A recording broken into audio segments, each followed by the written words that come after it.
Hi, it's David here. In the last several years, I've been speaking more and more about the end of an era, the end of what I call cheap money era, going back 15 years and even going back 40 years where we've had artificially subsidized low interest rates, cheap debt, which has allowed for the speculation of assets, asset bubbles everywhere, asset bubbles in crypto, asset bubbles in the financial equity markets, asset bubbles in tech, asset bubbles in real estate, you name it, asset bubbles everywhere.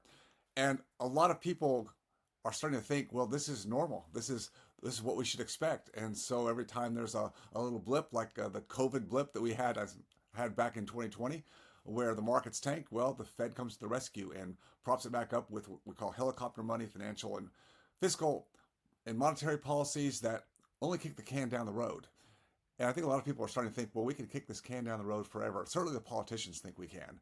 And they certainly live for today, not for tomorrow. They are all about their tenure and, in my opinion, do nothing to protect the solvency and security of our nation. But I can't deal with that. That's nothing I can do anything about. What I can deal with is what I do for myself and for the people I care about, my family, and people like you who will at least listen to what I have to say, whether you do anything or not, it's certainly up to you.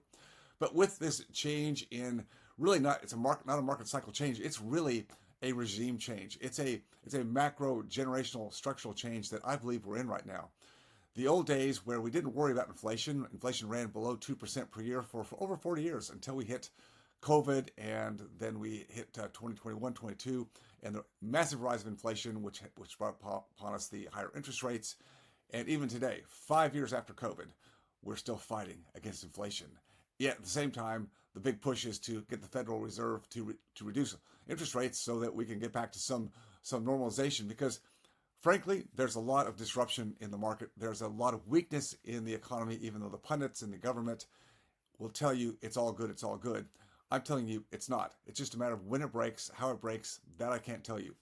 The problem I see is that, again, too many people are still shooting for the moon, and so much liquidity is still in the marketplace today that, again, it's going to press these asset prices higher.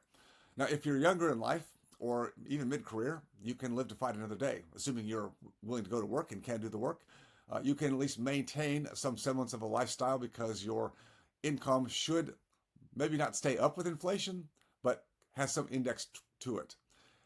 Yet when you get to the point where you're ready to stop your active income, that is retire, which is not a word I really care for, but you're going to stop active income because you want to, you have to, your body can't take it anymore, it's just time. There's where the problem comes in, because we're not used to, and your financial advisors are not used to, a marketplace that has changed dramatically. Oh yes, we can still think that maybe that our stocks and 401ks and anything else we invest in is going to continue to go up. The question is, will it? When will there be a correction? I knew too many professionals, too many people in my arena who back in the dot-com meltdown in 2000 and also the GFC, Great Financial Crisis in 2008, massive losses in their portfolios and had to either greatly downsize their lifestyle, scramble, and or go back to work. I recently had a member in Freedom Founders, a very prominent doctor who left his oral surgery practice partnership some years ago on a normalized buyout, and his financial advisor told him, you and your wife should be okay until age 92, as long as, and those are the key words, as long as there's not a major market correction within the first 3 years of retirement. Well, where are we today in the market? I can't predict, and I'm not telling you there will be a major market correction in the next 3 years, but I think the chances, the odds are to have it happen sooner, not later, are there. So how does that leave somebody who has worked hard all their life and put their money away as disciplined as they can, where the pundits and Wall Street and money managers will tell them to do it? Tax-deferred accounts. I am not against tax-deferred accounts. I'm just saying today's a time and era when we must hedge, and hedge much more strongly than probably we ever did in the past. I'm going to keep this as short as I can. There's much more I could say, and I'll bring more of this to you on future blogs. But if I had to give you 5 rules for the next decade, and this could probably go longer, and something you should probably teach your kids in terms of how they invest. I mean, number one, we invest in ourselves. So that's something, a skill set. If you have skill sets and multiple skill sets, no one can take that away from you. And that goes beyond your technical training in your profession, your career, your academics. That goes into what I call soft skills, skills of communication, financial acumen, things that aren't typically taught in school today. If you can embolden those, then you've got something they'll never take away from you. That's number one. Secondly, invest in your business, your whatever that is. Invest in your business, and then everything else is secondary to that. And again, you have to invest outside your business because someday you sell the business and you have those assets. You've got to learn how to invest those. So you might as well learn along the way how to make investments outside your business. With those, here are my rules for the next decade. It's cash flow over appreciation. Now, appreciation, take it where you can get it. But remember, appreciation today is more inflation induced. We have seen the dollar lose value faster than this last year at a more rapid rate than it has in 50 plus years, since 1973. So when assets go up, whether that's stock equities, whether that's crypto, whether that's gold, even real estate, which is taking a bit of a hit right now because of the inefficiency of that marketplace. But when those assets go up, it's a reflection that the dollar is going down.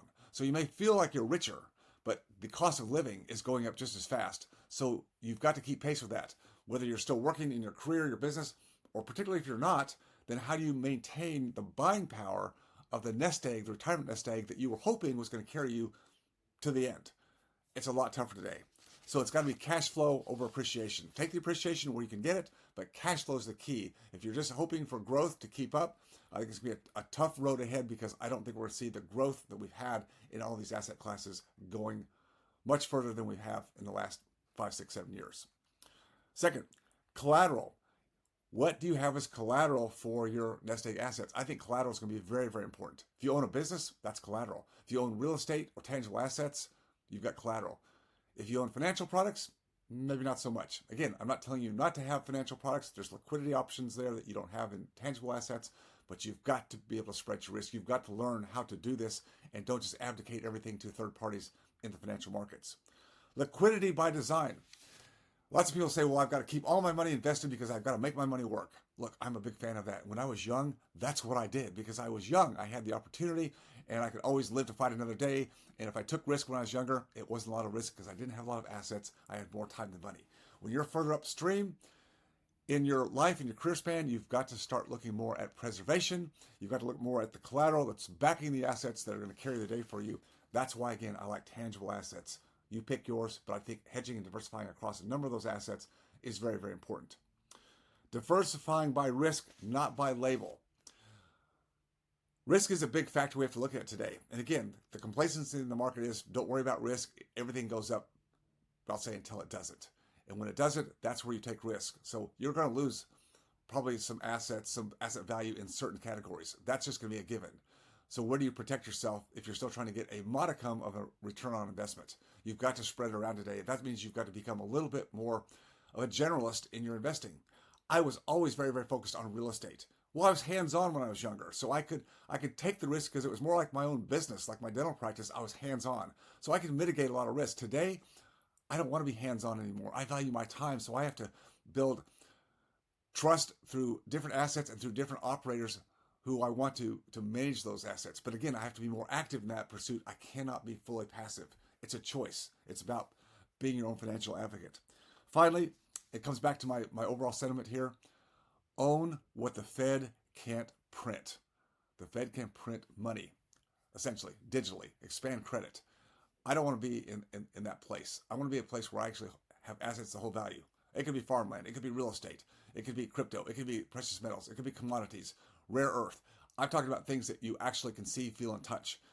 And that's not easy to do because there's not a lot of that ability to do that in the financial markets.